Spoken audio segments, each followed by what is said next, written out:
Hey everybody, welcome back to the Soulful Eclectic. I am your host, Diana Collins, and I want to welcome you to today's episode.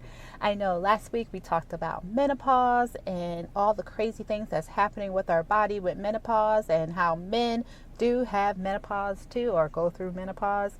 And yes, I had some really great reaction from that. Actually, a couple of guys were like, I didn't know that's what that was called. And oh my goodness, no wonder I feel like crap half the time and my joints are hurting, the bones are hurting, and so forth and so on. So I'm glad that last week's episode sparked a conversation, because that's what the whole point is, to spark a conversation for all of us to talk about it, especially those of us in the Black and brown community, because we don't talk about those things. We go through these things and we suffer in silence. What we consider to be silent, which is really not silent, because if it's not showing on our face, we hear it in our tone and voice and our other type body reactions and actions. So it's really not silent, but I'm going to say we're suffering silence where we don't need to, and we need to just come out and just share our experiences, because a lot of us are having these shared experiences, like me in this menopause thing, right? So to combat that, right, I started doing fitness and working out and get my body back in shape. And can I just add to the fact that if menopause isn't getting me, my old knees and my joints are getting me. So I know a lot of you are feeling that as well. So that all goes in line with not only the aging part, but also, that hormonal imbalance and the decrease in our hormones, like I discussed in the last episode. But yeah, so today's episode, I know I just recapped last week's episode, but today's episode is just really talking about, now that we are in this stage of life, wherever your stage of life is, because we're all evolving and we're all changing, and the world around us is changing dramatically. And I noticed that we are, I don't want to say we're become very sensitive, because I think that's a triggering word for some people, and for and myself included sometimes too, because I truly dislike when someone tells me, why are you being so sensitive? It's like, no, I have an emotion and I have a feeling about something. So I tend not to use the word sensitive, but we're at a social divide and a cultural divide for all things unified, right? That we should be unified with. We are all divided. And that is due to a few unhappy souls that are out there causing a rift in our lives and the way that we live as humans. And I don't want to say as Americans, because it stems further than just being here in America. It's just humans, being a human. And I find that being human is no longer the way to go anymore. And not for me, because I enjoy being human. I appreciate being human. I enjoy other humans, and I wish we all as humans would enjoy each other's company better. But that is not happening, again, as we notice our divide that we are currently facing as we are evolving. And it's scary to see all of this happening around us the way it is, because all I really want is for us to all get along. As I said, this podcast is for all of us to present our authentic self and to talk about health and wellness and well-being. And I think with this divide that we have within the community, within the state, the country, it further increases our dissatisfaction with not only ourselves, but with our other peers, and also with the way the world is. And there's a lot of that dissatisfaction, and with that dissatisfaction comes a level of mental anguish and disruption, and we're all seeing a lot of that. I know I've had a lot of conversations with a lot of my colleagues when it comes to mindfulness and that wealth and health balance, right? We're all trying to find that balance in our life, and as we are growing and evolving, that balance is disrupted with this discourse that we're currently living through. And how do you navigate through that, right? Constantly, we're having these conversations with one another on how to keep ourselves afloat. And I know I have a little niche group of sisters and brothers who is really, literally, is both my hands of individuals who I am very close with, that we keep each other lifted. And it's very difficult and trying because sometimes you feel like you're not doing enough to help one another. But I think what it is that you're all leaning on each other to help build a strength and unification within that small niche. So while the rest of the world may be at discourse, your little family niche that you've created has a unified bond, right? A unified bond. And I always say we need to find those friends, brothers, sisters, blood related, not blood related, whatever, who that we can confide our utmost selves with and be our true authentic selves with them. Because holding that stuff in, it festers, and it's just, it's like Langston Hughes, right? A raisin in the sun. It just sits and it festers and grows. It breaks down and breaks you down, and then next thing you know, you're in that same whirlwind of discourse of everybody else and joining in the madness of the world, and that's not necessary. So I'm outwardly, publicly thanking my corner, my little niche of family, because they are my family that I have, and I love how we check in on each other, right? The other thing I want to say about, the world being in this evolution of discourse and cultural divide is that we need to check on one another, check on our brothers and sisters, those we hold close to us. Every morning I try to send something inspirational to my little group of individuals, and also someone who pops in my head. If for whatever the reason, if someone that I haven't spoken to floats through my spirit, flows through my mind, I send them a message and just say, hello, I just thought about you. How are you doing? Even if I don't call, because a lot of my friends know I am not the phone call kind of person. I will call once in a blue moon, but I will probably text you first to see how you're doing. We're all busy. We all have things going on, and I don't want to disrupt your day with with me calling just to say hello, just to check on you. So if I send you a text message and say, hey, I'm just thinking of you, and you call me, fine, that's great.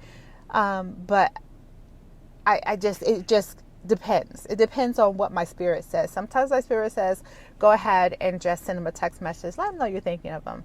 And then sometimes my spirit will nag at me and say, and it'll keep coming to me, and then that prompts me to pick up the phone call, because then that needs more than just a text message. So honestly, I let my intuition guide me on whether or not I'm placing that phone call to my friends. And typically, when that happens, they are going through something and need more than just a, hey, just checking on you. How are you? And there's nothing wrong with that. I mean, some people say, oh, well, they could have picked up the phone. Well, maybe they couldn't. Maybe they had things going on. One never knows, right? But the most important thing is that you pick up the phone to check, whether it's a text message or a phone call. And that's what I have resolved to do on a routine basis. Some days I miss a day or two, but for the most part, I do send a message to kind of check in and give some words of encouragement. Either I'll find a meme that's significant to an emotion or a thought, something that friends of ours and I have discussed, and I feel like it relates to something we have talked about, whether it was in the present or in the past, or just something I may feel that they need, right? I don't know exactly what's going on in some of my friends' lives, but I know that sometimes they can need a word of encouragement, no matter what it is. So, that's what I just kind of just send a message, and sometimes it resonates with them, sometimes it doesn't. Sometimes they shoot it over to somebody else who may need it, which is what I want to do. I want you to share the words of encouragement. We need to encourage each other more. We're so quick to stab each other in the back and take from one another and talk bad about one another. It's all this backbiting and, bullying and all these things it's just enough already. I've had enough. I've dealt with it long enough in my life. I've dealt with it in my job. I just want to pick and choose things I deal with. So, that's what I deal with. I deal with the fact that I want to bring health and wellness to the people that are in my circle. So that's what I do. So in that, I say, as we are evolving as humans and individuals, and as we are changing, sometimes we grow together. Like this group of people that I am currently friends with, we grew together. Like literally, we met and something said, hey, I want to be your friend and let's figure it out. And I must say, if you've ever made friends as an adult, new friends, it can be challenging because things can start off as well and fine and everything is good, and then all of a sudden you get to know the person further and it's like, ooh, there's just something about this person that just doesn't work for me, whatever the case may be. And then you start to drift apart, or just life drifts you apart, whatever it may be. Those people came into your life for a reason. And I know a lot of you have heard the saying, people are in your life for a reason, or a season, to teach you a lesson, or to, better your life, whatever the case may be. Everyone that is involved in your life is there for a reason. And I believe that wholeheartedly. That includes people that we are intimate with, right? Our partners in life. Sometimes we give those connections for longevity to people who are only meant to be there just for a short period of time. And that's when our biggest lessons come into play, because we learn something about ourselves and what we're going to accept and not accept in our relationships. It's important to learn these lessons as we are growing and evolving. So definitely is something that we want to challenge ourselves with when we're learning about each other, learning about friends, learning about loved ones, learning about spouses, that we understand what we want to get out of the relationships for ourselves, and understand what the person also wants to get out of the relationship. And that in itself is a challenge, because believe me, it's like pulling teeth sometimes to figure out what other people are expecting to get out of the relationships, be it intimate relationships as spouse and boyfriend and girlfriend or whatever, or intimate friend relationships, right? Where's your friendship going? So it's just those things, and navigating them, and putting on that navigator's hat and understanding hat, and know that each one brings something different to the table. I have friends from every walk of life. I have friends from all cultures, from all over the world, from many ages. And I just value each and every one of them and what they bring to my life. And I value what I bring to their life, right? Because if I didn't even add to their life, if I didn't add to their being, then why are we friends, right? It just becomes a leech fest, right? They're just taking from you, and there's no giving in the interim. So yeah, so it should be that give and take. But as I started out saying in the beginning about where we are as a culture and how the world has created a world of intolerance, right? And I don't want to say that in a negative way, because there's certain things that, yeah, we shouldn't tolerate. We shouldn't tolerate people talking bad about us and putting negative annotations on us. No. But in our culture, we have grown up with that being the standard, right? Whether it be in our families or be it on TV, comedians, right, are the biggest ones. And I love comedy. I love our comedians. I can take a good racial joke, sexual joke, whatever kind of joke. It is what it is, right? It's just knowing how to notify those boundaries and establish those boundaries, right?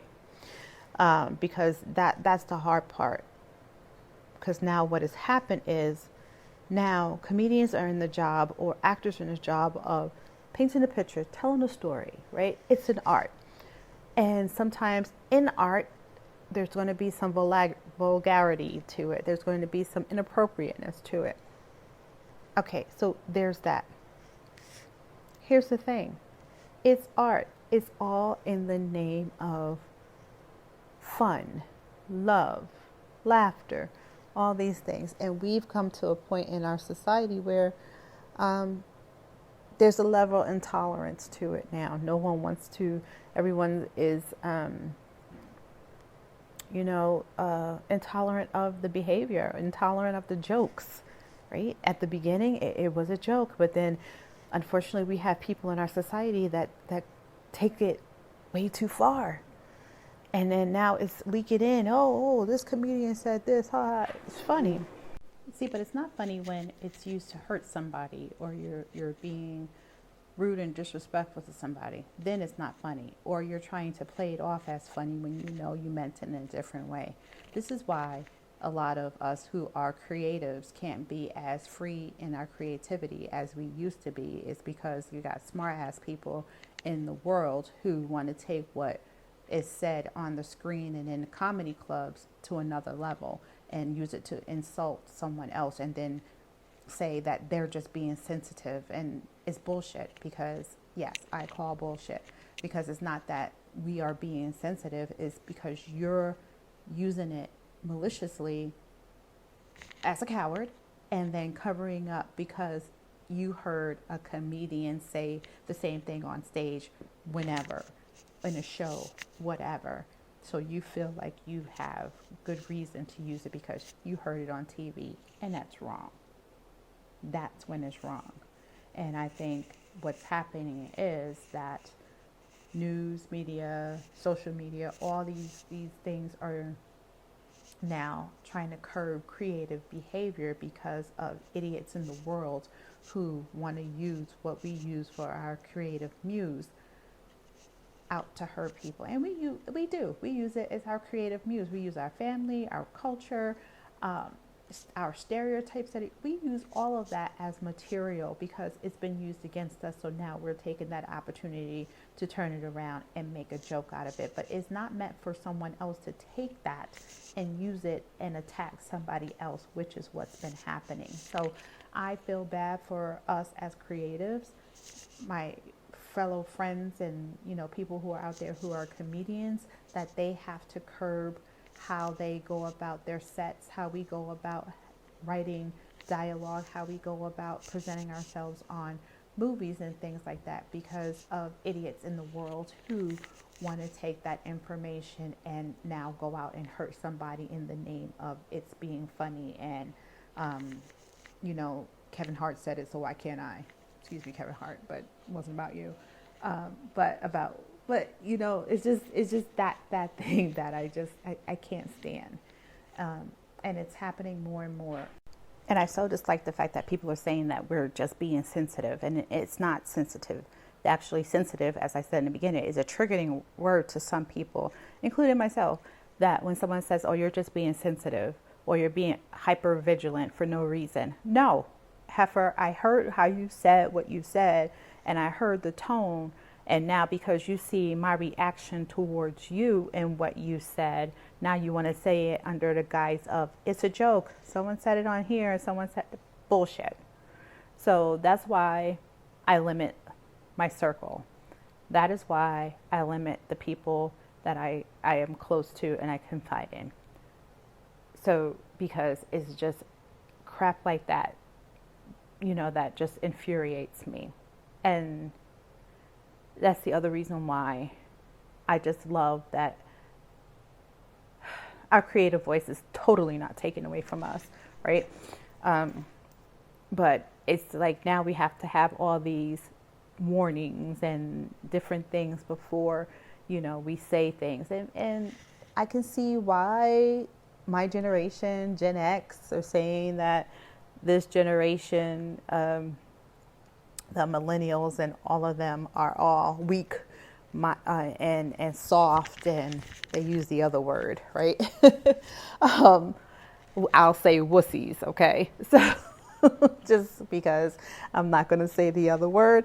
But yeah, that's why our generation and the baby boomers and Gen X and and even some of the Gen Zs, right, are even saying that millennials are soft, and it's because this is the way we built them. We've taken away all the things that make us human and saying our voice and explaining things to our children, to the fact that now we're going to go back and shelter them.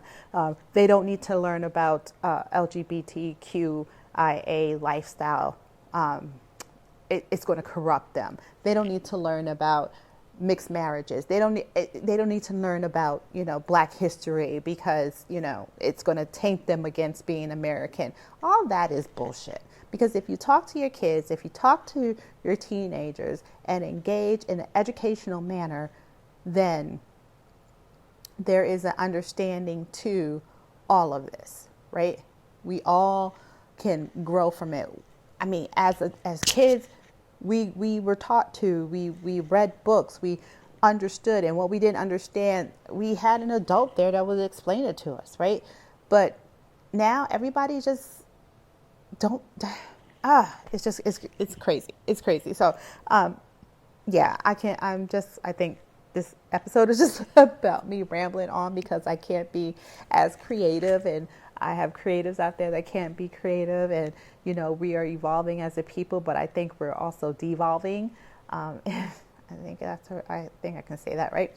We're regressing, right? We're regressing in our growth as a human, Homo sapien, as humans, as Americans. We're just going backwards, and it's just sad to see. It's sad. So tell me what you think. Tell me how you feel about that. Right now, I'm really sitting here watching my husband. We had like a flower bed that my dad built when he was visiting, and it became home for crickets, water bugs, and scorpions. So, I mean, it was this huge scorpion that was out there. So my husband is like out there getting rid of this flower bed that we had up against the house. And so, yeah, so I'm watching him do that. So sorry for the distraction. But yes, so share with me. Let me know how you feel about that, what you guys think. I would just love to hear how you feel about this loss of creativity in the arts, because that's exactly what it is. We're being censored all over again. And tell me how that makes you feel. Have the conversation with your group of friends that you're close with, and be honest. How does that make you feel? Like I said, for me, for someone to call me sensitive or tell me that I'm hyper vigilant for no reason, that right there is triggering for me, because then you don't understand what I'm going through and what I have gone through, and you don't care to, is what I take from it. But do share. So I want to thank you guys for listening. I appreciate you wholeheartedly taking the time out to listen. Send me a message on Facebook. Send me a message on Instagram. Definitely, you can go on the website, drop me a message. I definitely will get it. And let me know how you feel. And I look forward to hearing from you. Thank you for the guys and the ladies and the men who shared about menopause and men going through menopause, and sharing your stories on how your husbands have lost their minds and your wives has got hysteria due once they turn a certain age. I love it. And I say it that way because, yeah, I'm sure my husband feels the same way right now. But I tell him all the time, wait till it happens to you. You're not there yet. I said, but you're going to get there. And when you get there, I'm going to say, you've lost your everlasting mind. But it's all good. It's all good. So with that, I want to say, take care of yourself and each other, as our friend Don Cornelius used to say in Soul Train, for all you guys out there who used to watch Soul Train back in the day. So take care of yourself and each other, and I wish you nothing but the best. Namaste.